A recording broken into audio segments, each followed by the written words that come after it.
I will hand over to my colleague, engineer Oliver Fenech, who will be moderating today's session.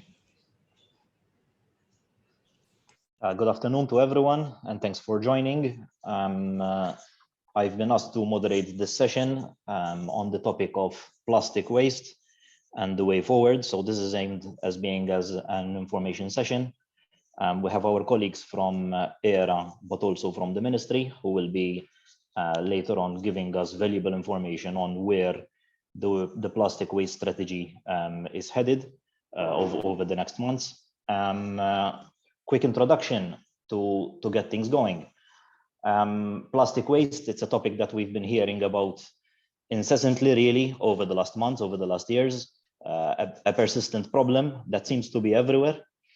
Everywhere we look, unfortunately, including places where plastic waste shouldn't be at all, such as disease. I'm not going to spend too much time on showing or talking about examples that we've been seeing in local and international press.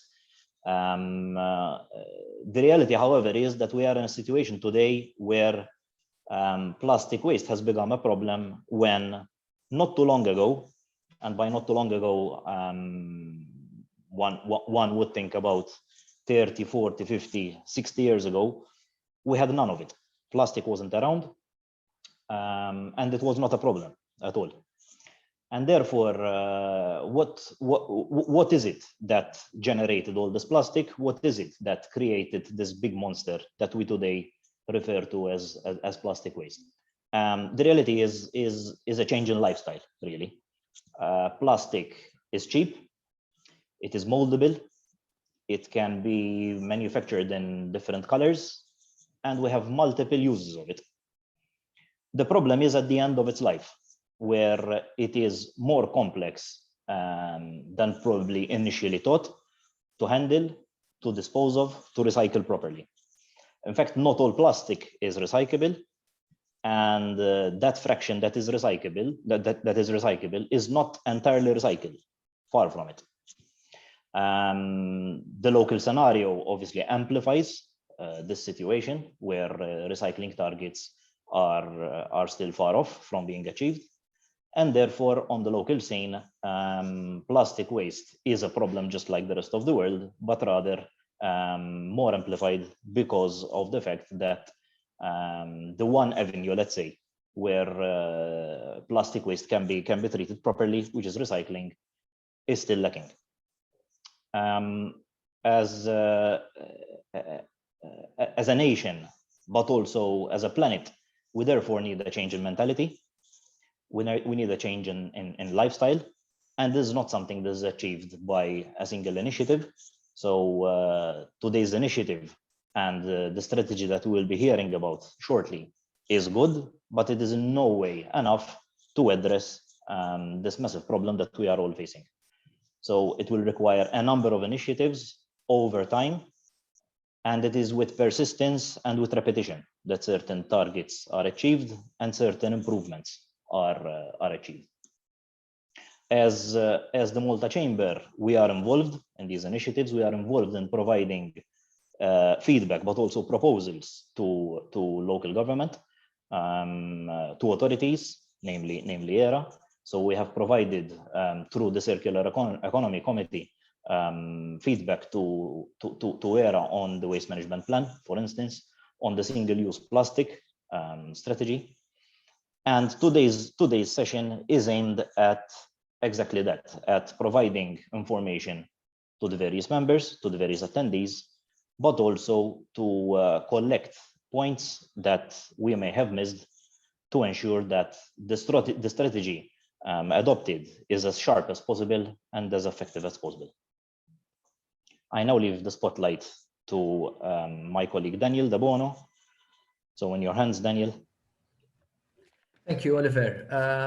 Thank you also for the good introduction and for setting the scene as to the challenges, the big challenges that we are facing. If you allow me, I would like to first make a very short introduction about the Malta Business Bureau for the benefit of those members who may still not be familiar with us and with our work.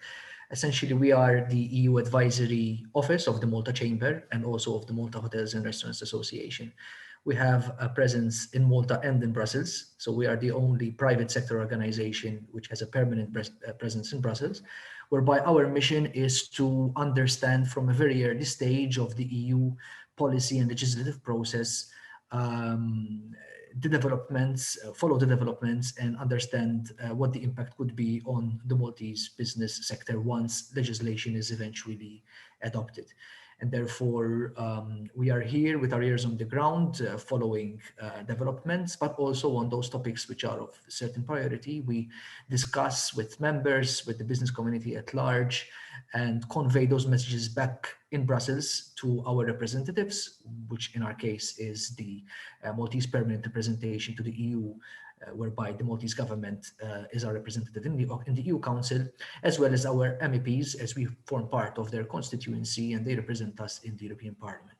But furthermore, we are also part of pan-European business organizations that have various working groups, discuss every topic which has an impact on business, and we are there conveying messages on behalf of the Maltese business community to find their way in the common European business position.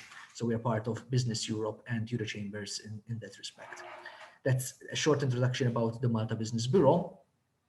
Going now on the topic which we're discussing today, single-use plastic is something which was very much of our interest, attracted our interest back in 2018 when this legislation was published. It forms part, Oliver, you were mentioning Malta's strategy for plastic, but the European Commission has also published the plastic strategy back in January 2018, of which this is one of various other initiatives. The single-use plastic directive comes out of this plastic strategy with the aim of finding more solutions to the recyclability and reusability of plastics, given the damage and the footprint it leaves on our environment. As a reaction to the single-use plastic directives, we as a business organization, as a forward and proactive business organization, I must say, we took let's say a proactive approach. Okay, we did not say we're against this or this should not happen. We know there's a problem, we need to tackle it. Our only message was that we need to find proportional solutions to safeguard as much as possible the impact it would have on businesses. And in this respect, I think there was two messages that we've put throughout the legislative process. First of all, on the banning of products, where we said that if we have to get to a point of banning products on the market, we have to first ensure that there are alternatives, that they are technically and economically viable, and that by finding alternatives, we would not be creating an environmental problem just the same. Just to give an example, if, for example, we're moving away from plastics to move more towards products made by wood, and this would eventually lead to deforestation because we need to make way for plantation of bamboo plants, for example, then we're substituting one problem with another. So our message was, let's ensure that they are products which are good alternatives, which have a good technical setup, such as, for example, when it comes to hygiene issues. Okay, we have the hospitality sector, for example, that makes use of a substantial amount of products for takeaway, which cannot be automatically substituted. So we wanted that assurance, and also that they're economically viable, because we know that these products are widely used, and therefore we cannot from one day to the next have an inflationary aspect to the cost, which is also impacting the supply chains of these products. The second message was around the extended producer responsibility schemes, whereby we felt that by putting all the responsibility on producers was not proportional, for the sake that the behavior of consumers has also a big role to play in addressing this problem, and therefore by asking the producers to share all the responsibilities was sending the wrong message. We know that consumers need to be educated as to how to make use of these products, how to dispose of them, reduce the consumption of certain products if need be. So that's one aspect, and also about the efficiency of the waste collectors, who also then need to manage that waste. So we also wanted to be sure that public authorities or other waste management stakeholders play their part in this process. I think these two messages were reflected well. throughout the legislative process. Now we're obviously past that stage. We're at a stage where we are in the implementation side now. So as a result of events such as today, I think it's important to create more awareness. There's a legislation which we have to work with. And obviously, as Malta Business Bureau, together with the Malta Chamber, we look forward to play our role in order to educate at least our target audience, which is or rather than educate, create awareness amongst our target audience, which is the business community. Thank you. Thank you very much, Daniel. Let's go now to our technical presentation for today from Ms. Maria Alonso Bomba. Hello, good afternoon, everyone. First of all, I would like to thank the Malta Chamber for inviting us to this interesting webinar. And now, with further delay, just allowed me to share my screen. Okay. Just let me know if you can see it.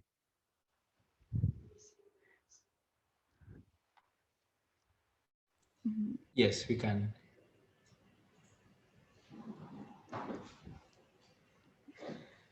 This is okay. 1 second, please.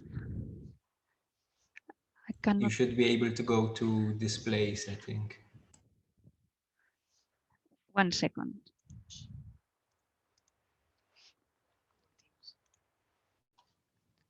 Teams, no. This is stop share.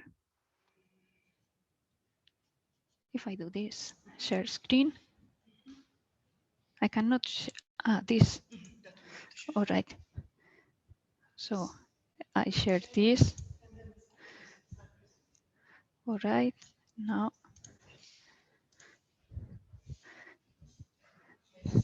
It should be fine now, right?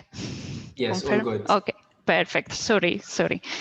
No Okay, problem. so this presentation is on policy and legal framework on single-use plastic products in Malta. These are the contents that I will present. So first, I will start by giving you an overview of the different sources that we have for these measures on single-use plastic products. Then, of course, we will go through all the obligations emanating from the Single-Use Plastic Directive, which is the Directive EU 2019/904, and its implementation in Malta. So all the links with the single-use plastic strategy, and also with other sources that previously have been presented. Then we will have an additional point on the restrictions on placing on the market of lightweight plastic carrier bags. And finally, we will have another point on the single-use plastic strategy, in particular on the implementation of the short-time measures. So as I said, first, we are going to start by giving you an overview of the different measures from where these obligations or initiatives emanate from. So first, we have the Directive EU 2019/904 on the reduction on the impact of certain plastic products on the environment. I said this is the Single-Use Plastic Directive. However, it's not the official name, and then we will see why. Then we have the Single-Use Plastic Product Strategy for Malta, the Packaging and Packaging Waste Directive as well, and then we have the 2020 budget speech, and as well as the 2021 budget speech. If we look now at the Single-Use Plastic Directive, the Directive EU 2019/904. So first, allow me to give you an overview from where this directive emanates. So in December 2015, the Action Plan for a Circular Economy was adopted, and such action plan identified plastic as a key priority. In January 2018, the European Strategy for Plastic was adopted, and this strategy identified single-use plastic products as a key priority. So finally, the directive, the Single-Use Plastic Directive, was adopted in 2019, 5th June, which objectives are, this is important. First, we all know to prevent and reduce the impact of certain plastic products on the environment and on human health. But this is very important as well, which is to promote the transition to a circular economy with an innovative business model, products, and materials. As I say, Everyone knows this directive as the Single-Use Plastic Directive. However, as you can see here in the scope, it doesn't cover only single-use plastic products, but also products made from oxo-degradable plastic, irrelevant whether they are single-use or otherwise, and also fishing gear containing plastic. If we look now at the specific measures and obligations emanating from the directive, we will be starting by Article 4, consumption reduction, which states that member states shall take the necessary measures to achieve an ambitious and sustained reduction on their consumption of cups for beverages and food containers. These measures shall achieve a measurable quantitative reduction in the consumption by 2026 compared to 2022. So if you allow me here, I will make a side note to explain that not all food containers are considered single-use plastic products within the scope of the directive, but only those that contain food that is intended for immediate consumption, which is typically consumed from the receptacle and that is ready to be consumed without further preparation, like for example, boiling or heating. So you will see this footnote in all these slides that make reference to food containers. So the directive does not specify which measures are to be taken, but gives a number of possibilities, which are listed here. So one is the setting up of national consumption reduction targets. Reusable alternatives are made at the point of sale to final consumers. Economic instruments ensuring that those single-use plastic products are not provided free of charge at the point of sale to final consumers, and marketing restrictions. So as you can see here, there is a reference to the Single-Use Plastic Directive. There are already a number of measures that are tackling consumption reduction of cups for beverages and food containers. And these are 3, measure number 9, 10, and 11. And all those, of course, are within this kind of possible measures according to the directive. So both directive and this strategy are in line.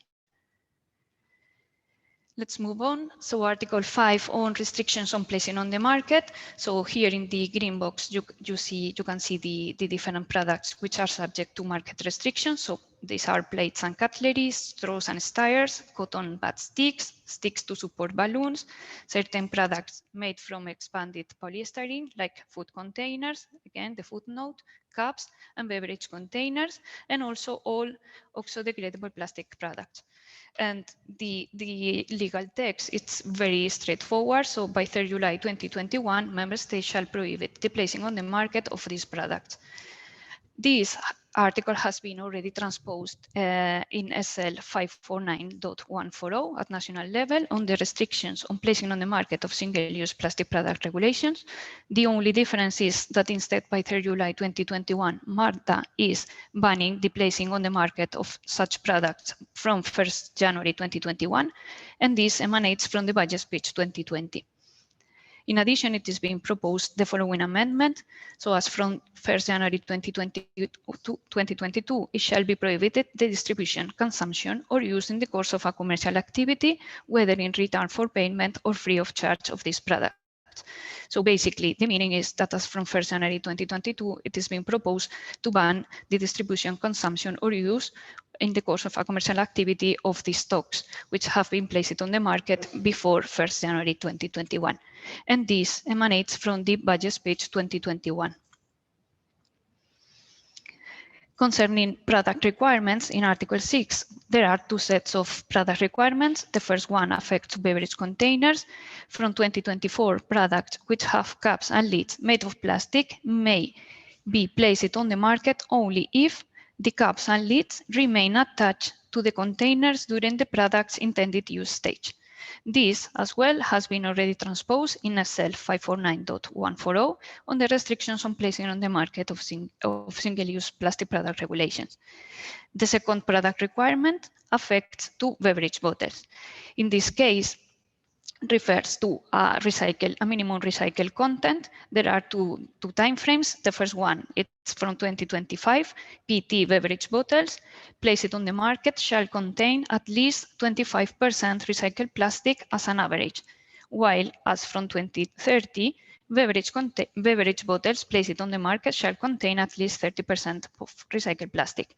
In this case, it is to be noted that the directive allows member states to achieve the target also collectively, not bottle by bottle, but in as I said, collectively.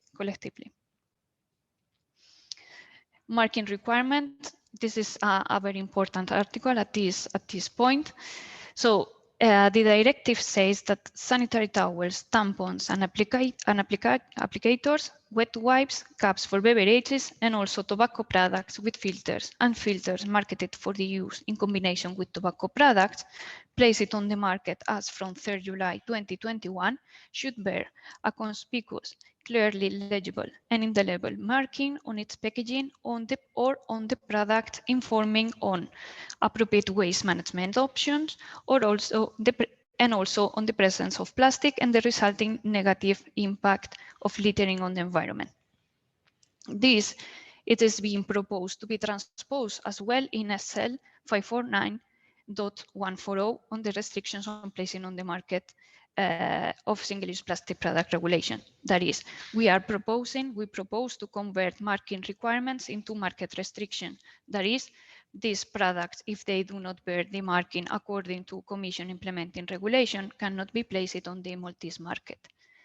So now that I'm referring to Commission implementing regulation, EU 2020/2151, here you can find all the harmonized marking specifications for such marking from the position, the location, the size, and also the font to be used.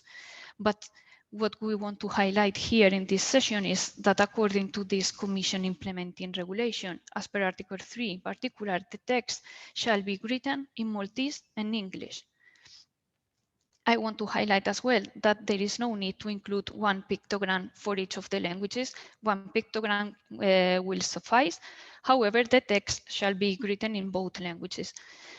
As well, another important point that I want to emphasize that it doesn't mean that it cannot be included an additional language. For example, I don't know, for example, I say Italian, as long as the text it is written in Malta, in Maltese and in English. Let's move on now. Extended producer responsibility in Article 8. So according to the directive, producers of this product shall cover the cost pursuant to the EPR provisions in the Waste Framework Directive and the Packaging and Packaging Waste Directive, and insofar as not already include, cover the following cost.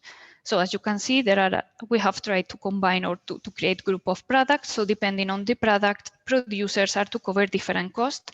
And as well, the EPR shall enter into force, shall be in place by different dates. So some of the products, for some of the products, it has to be by 5th January 2023, while for others, it's by 31st December 2024. So as you can see, for the first group of products, for example, producers are to cover the cost of awareness raising measures, waste collection, cleaning up litter, and also data gathering and reporting. However, in this case, this last point is only for producers of tobacco products with filters and filters to be used in combination with tobacco.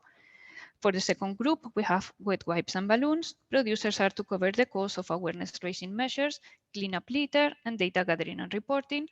And for fishing gear, producers are to cover the cost of the separate collection of fishing gear that has been delivered to adequate port reception facilities and awareness raising measures as well.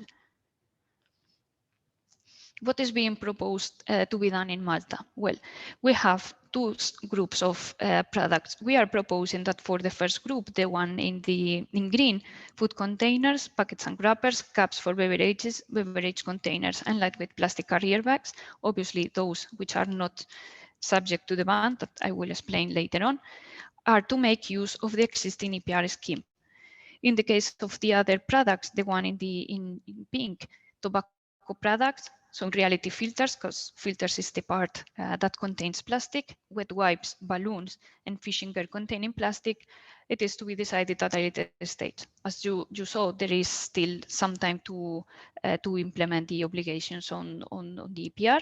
So there are these two timeframes, so it will be discussed and decided later on.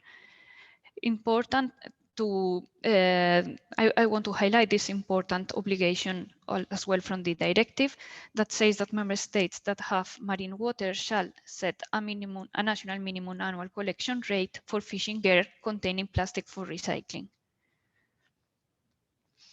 Article 9 on separate collection, this affects to beverage bottles, so it sets two different timeframes.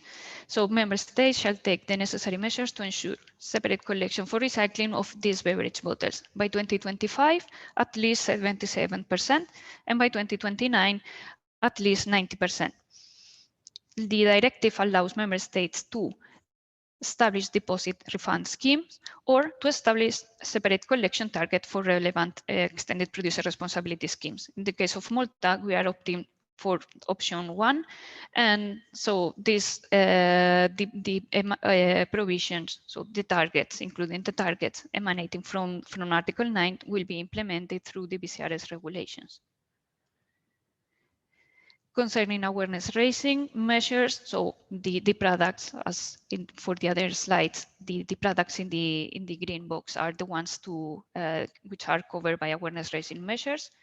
By 3 July 2021, member states shall take measures to inform consumers and to incentivize responsible consumer behavior.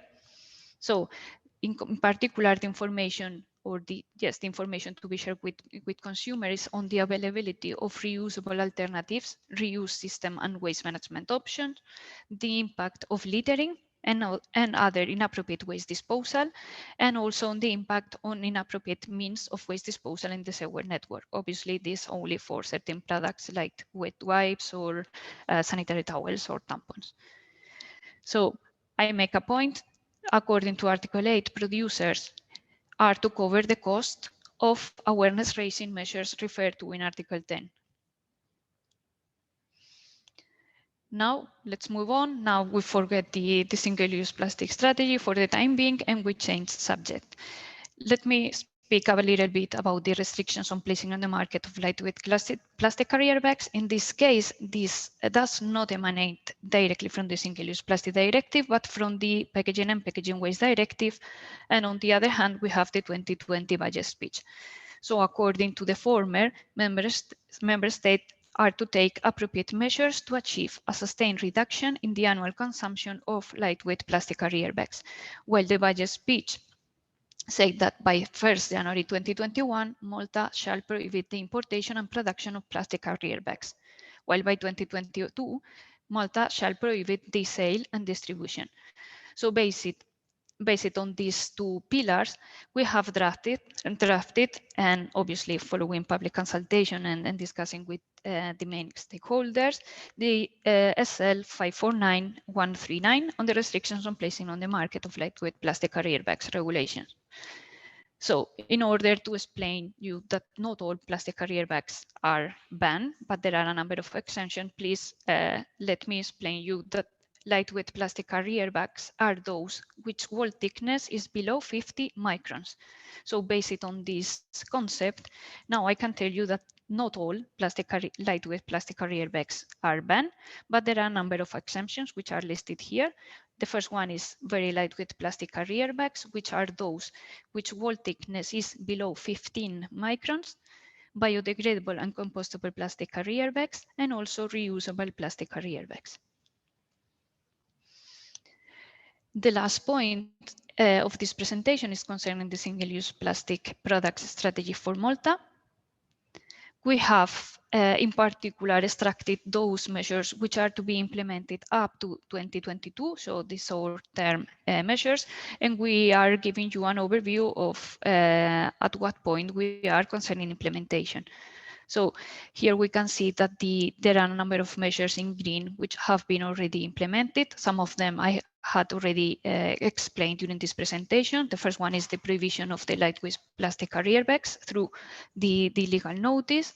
The second one is measure 20 and measure 2, both together, and this has been implemented through the regulations which prohibit the placing on the market of certain single-use plastic products, and also bans the placing on the market of oxo-degradable plastic products.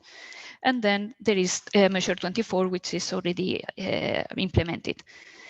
Then ongoing measures, we have the deposit refund scheme for beverage bottles, the BCRS, the marking requirements for certain single-use plastic products, and then the awareness campaigns. At this point, I would like to make a point concerning awareness raising campaigns. As Mr. De Bono highlighted before, it's important that this directive or these initiatives are always accompanied by awareness raising campaign. So in this, regarding to this, I would like to make a point concerning the Saving Our Blue campaign.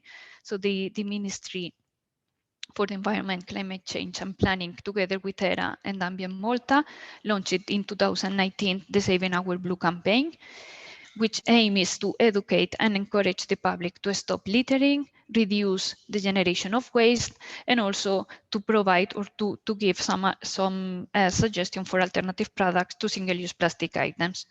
So this is the third edition of the campaign, and it focuses on the single-use plastic directive and also on the regulations to provide information to the public about the single-use plastic product that will be banned and the, as I said before, the possible alternatives. So after this point, we go back to this last slide. So we have only to see the last part of the arrow, which is concerning the measures to be implemented up to 2022. I'm not going to read all of them, but as you can see, the list is it's quite long. Some of them will require drafting of new legal notices. Some others will require deep discussion with other entities and also with the stakeholders. Plus, in addition, as I said, we are transposing the single-use plastic directive. So with this slide, I think it's quite obvious that our agenda will be quite busy during the coming months, and that the country is facing a challenge, a big challenge, and in particular ERA and the ministry, because we are working on all these initiatives. But obviously, eventually, this affects to you, and we are trying to consult with you at any time. So just bear with us.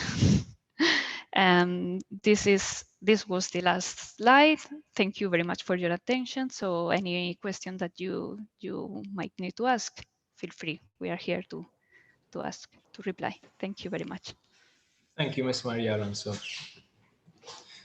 If anyone has any questions, you can use the Q&A function at the bottom of your screen.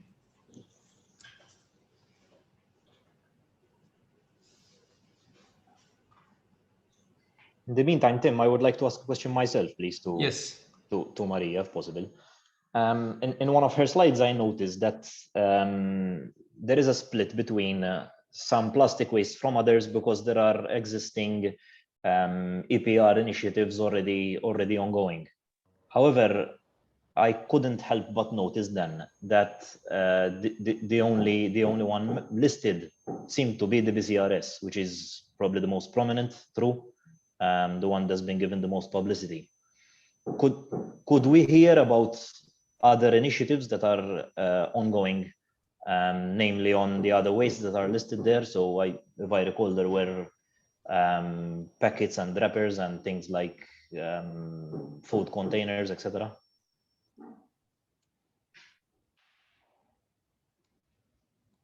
Would you like to answer?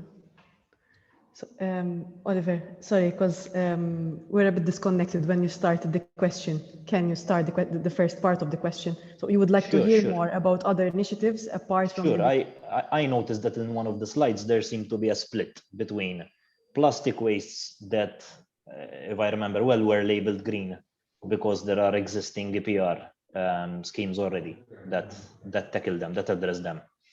And a separate list in red because there aren't any as yet. Could you detail what EPR schemes there are on the not so obvious waste streams, because everybody knows about the BCRS and the PET bottles and the glass and the metal beverage containers, but for starter, I'm not familiar with other EPRs on the rest of the list. If I recall well, there was food containers, etc.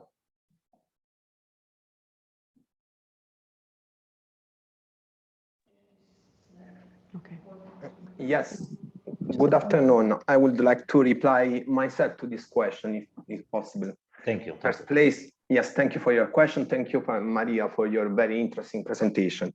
So the products that shall be subject to EPR, to extended producer responsibility, according to the directive, Article 8 of the directive, can essentially be grouped under two different clusters. The first cluster consists of products which might or might not be packaging. So when Maria mentioned existing EPR schemes, and once again, when we refer to EPR schemes, we are referring to sets of measures, not organization, because organization and producer responsibility organizations. We were referring to the BCRS. Definitely, this is an option we are looking at when it comes to beverage bottles, but also to the EPR scheme established under the packaging and packaging waste regulations.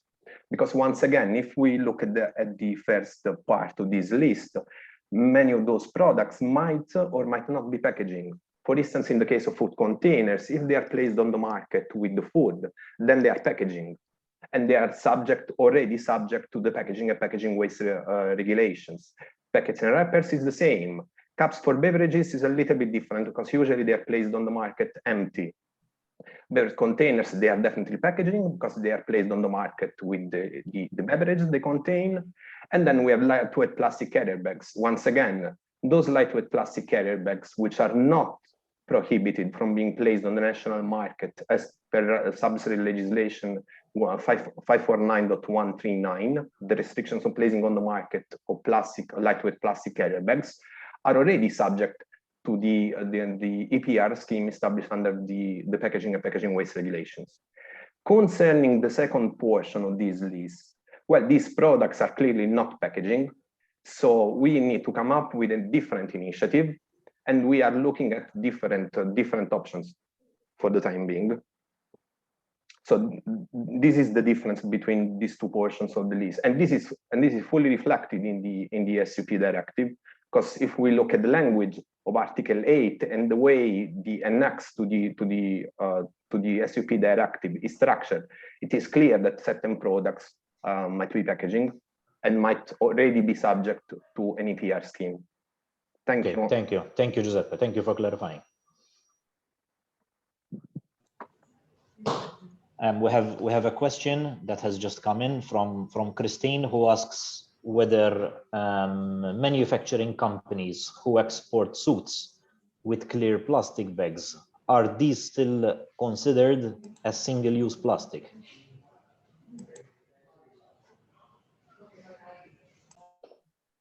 If I may, once again, okay, we need to make a distinction in the first place. We need to understand what a lightweight plastic carrier bag is. So a plastic carrier bag is a bag which is provided at the point of sale to carry goods, products. So a plastic bag which is not provided at the point of sale, but which is used as primary packaging, is not a lightweight plastic carrier bag subject to the ban. Now, in terms of this under the packaging directive and our SL 549.139, in terms of the SUP directive, the main issue, the only restriction which is there is the restriction on placing on the market of all products made from oxo-degradable plastic. So in that case, it's irrelevant whether the product in question qualifies as plastic carrier bag pursuant to the packaging directive or as packaging. If it is made from oxo-degradable plastic, such bag or primary packaging cannot be placed on the market. And then if the bag in question qualifies as a plastic carrier bag, then it will be subject to EPR, which is already the case in Malta. I hope this clarifies the matter. Thank you. Thank you again, Giuseppe.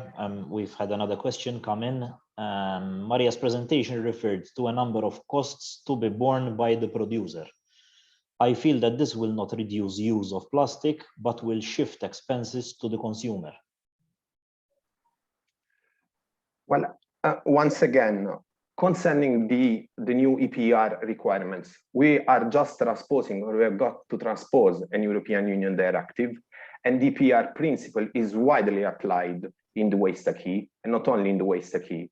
So the fact that additional costs will be borne by producers and might be shifted to consumers, might also, apart from the fact that this will entail a better waste management when such products then become waste, it might also influence consumption patterns. Thank you. Thank you, Giuseppe. If I may, another question from my end. I noticed in the presentation that at one point there was a point in terms of achieving targets collectively as a member state, and not necessarily singularly as one single producer. Would that mean, and am I understanding correctly, would that mean that one producer of, let's say, PET bottles would make good for others on the market if by volume the volume of bottles placed on the market are so significant to skew the numbers that way? Is that possible? Thank you for your question. Yes, once again, producers are coming, because the wording of the directive of this product requirement, because at the end of the day, this is a new product requirement, is pretty broad. So it allows either producers to fulfill those new targets, so to achieve the new targets individually. And if I am a producer, let's talk about practical examples. Imagine that Giuseppe is an importer, and Giuseppe imports two main brands, Ferrarella and Coca-Cola, for instance. If Giuseppe decides to fulfill his legal obligations emanating from this specific article of the directive individually, Giuseppe could compensate throughout his lineup. So if Coca-Cola bottles contain as much as 25% plastic recycled content, whereas Ferrarella 35%, Giuseppe can compensate by weight, of course, by volume, as you said. But there is also another opportunity that producers might decide to fulfill these new product requirements collectively. So then in that case, calculations will be made on their placement on the market and always calculated as an average. Thank you. And it gives opportunities for private initiatives that way? As well, yes, as well. Very good. Thank you. Of course, I mean, this, if I may, just another point, because I think this is of great interest to you and the audience. The directive does not restrict the modalities whereby these new targets will be achieved, and our intention is definitely not to restrict them, and to make use of this flexibility, because of course this exactly this I mean will alleviate the burden on economic operators at the end of the day. Thank you. Thank you. We have another question. Food products such as pizza boxes require shrink wrap to protect from dust and pests. Would this be eliminated? Can other forms be introduced? Well, really and truly, once again, there are no market restrictions on such products, plastic products, emanating from the SUP directive. Of course, this is up to the initiative of entrepreneurs, economic operators to decide. But of course, I mean, if we go green, that will be a good initiative. But for the time being, there are no restrictions. Thank you. I've got a question. So going to extended producer responsibility, one of the costs which will be borne will be the cleaning up of litter. How will this work in practice? Will this be a cost applied to all producers based on the amount of waste collected, or will it be depending on the products? How is this going to be organized? Well, thank you for this question. This is a very interesting point, and this is a very interesting question. Well, in reality, the Commission is in the process of developing and implementing act. Maria, please correct me if I'm wrong, or a guidance document. It's a guidance document. A guidance document on how to calculate the costs. Now, no draft has so far been shared with the member states, but I assume that it will depend on a number of variables, including placing on the market by specific SUP products, including the amount of such products being littered. And on a general note, we are exploring the option that such cleaning up, because if we need to look at the wording of the directive, or the SUP directive. So we are looking at the option to have these cleanup activities carried out either by public entities or also by other entities on behalf of public entities, And of course, such activities most probably will be subject to pre-approval by the authority. But the methodology is yet to be developed. Also because we have still some time, as Maria rightly pointed out during the presentation. So these new provisions, the additional costs will not apply as from tomorrow morning. Thank you. Thank you very much, Giuseppe. One thing, I would like to add something. Currently, ERA is engaging the university to have an agreement to carry out study on how representative are all these products in marine litter. So just for the survey, and we are still waiting for the Commission to prepare the guidelines. So once we have clear guidance from the Commission, we will try to start this study, which is to be applied for the calculation of the cost. Yes, if I may, Maria, this is a very important point. Of course, as I said, one of the variables is the amount of those products which are being littered. And this has to be assessed through a study, a national study, of course, because I mean, the situation on Malta might differ from the situation in Greece, for instance, or the situation in Germany. Thank you. Thank you. A much smaller and less ambitious question refers to the implementation of short-term measures. There's a voluntary scheme for grocery shops to be set up green corners. Can you elaborate what those would entail?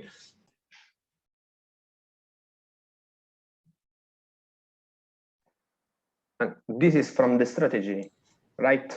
So it's from implementation of short-term measures up to 2022. Maria, if you please, because Maria Yes. is the drafter of the strategy. So let me leave the floor to Maria. Thank you. Exactly. This is one of the measures of the strategy, which at the same time is a measure which emanates, if I'm not mistaken, from the 2020 budget speech. So I cannot anticipate a lot. We are still working on how to implement. In fact, that's why it's under that part of the slide. Yes. So I cannot anticipate a lot, because again, this emanates from the government, the budget speech. So we still need to discuss and to decide the way forward. So it's not entirely depending on ERA or on the ministry. Okay, thank you very much.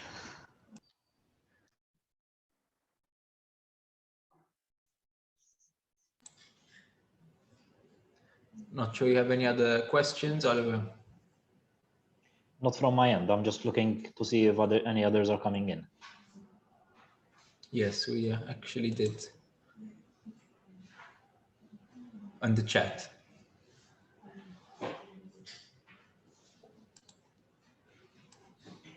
Okay, so another question. Entities use various polythene bags for litter. Will there be guidance on the percentage of the recyclable material from them, or do they need to be completely compostable? Yes, thank you for this question. So I'm understanding that this question refers to garbage bags. Is this correct? Because if so, we need to keep in mind that both in the Packaging and Packaging Waste Directive and the SUP Directive, in terms of EPR, additional EPR obligations, only target lightweight plastic carrier bags. And of course, garbage bags are not plastic carrier bags within the meaning of the Packaging Directive and the SUP Directive. So there are no obligations on garbage bags as such. Thank you.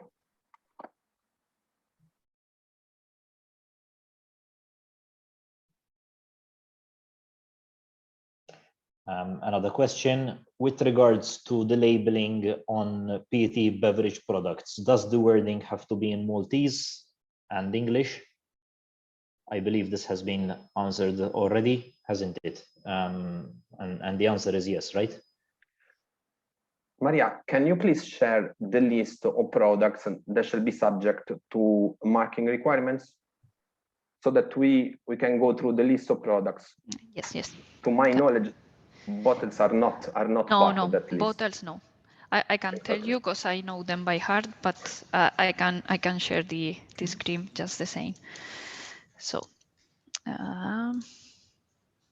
why?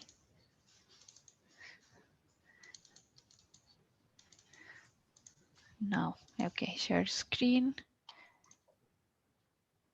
Share. And this is the slide. Can you see it? Yes. Okay, so yes, the products are sanitary towels, tampons, and applicators, wet wipes, cups for beverages, tobacco products with filters, and filters marketed for use in combination with tobacco products. Thank you, Maria. If I may come back to the previous question, because my colleagues drew my attention on an important point. We said that lightweight plastic carrier bags, that garbage bags are not lightweight plastic carrier bags, but as any other plastic product, they are still subject to the restriction set out in SL 549.14 if they are made from oxo-degradable plastic. As we already said, as this was properly presented by Maria, any item, irrespective or whether it is specifically mentioned, listed in annex to the SUP directive or any other directive, if it is made from oxo-degradable plastic, then it cannot be placed on the national market and on the union market as well. But once again, this restriction is not on specific products, is on all products, irrespective of their status, that is whether they are reusable or single use, which are made from oxo-degradable plastic. Thank you.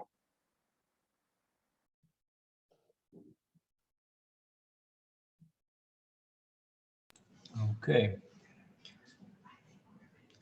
We don't seem to have any other questions. No. Henriette? Can't hear you, Henriette.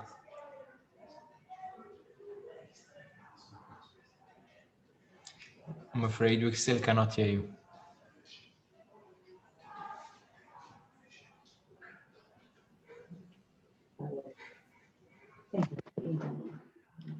Which reference to the measure mentioned. So, which reference to the measure mentioned earlier on the green corner is, we would like to point out that it was launched, I believe, 2 weeks ago under the eco-friendly retail investment grant in collaboration as well with the Malta Enterprise.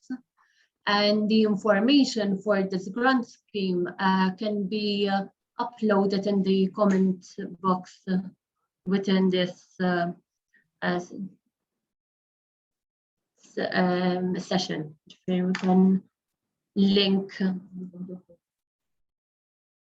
You can link the link to the information here.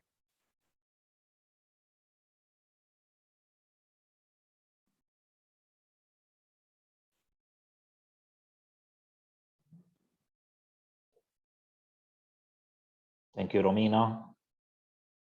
Tim, I think we can close then, since there aren't any other. Yes, the link which you mentioned is available for everyone in the chat. Thank you very much.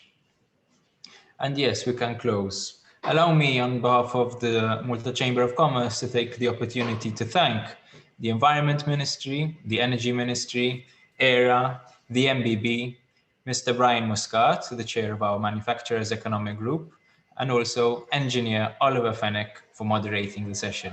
He's the chairman of our Circular Economy Thematic Committee at the Malta Chamber. We will obviously work on waste management and a number of other issues. This recording will be made available if you need to share it with anybody you know. And I wish you all a wonderful day. Thank you, Tim. Not sure I missed anything, Oliver. That's exhaustive. Thank you. Yes, thank you. Thank you, everybody, for your time. Thanks to everyone. Thank you. Thank you. Thanks. Bye-bye. Thank you. Thank you. Nice evening. Bye-bye.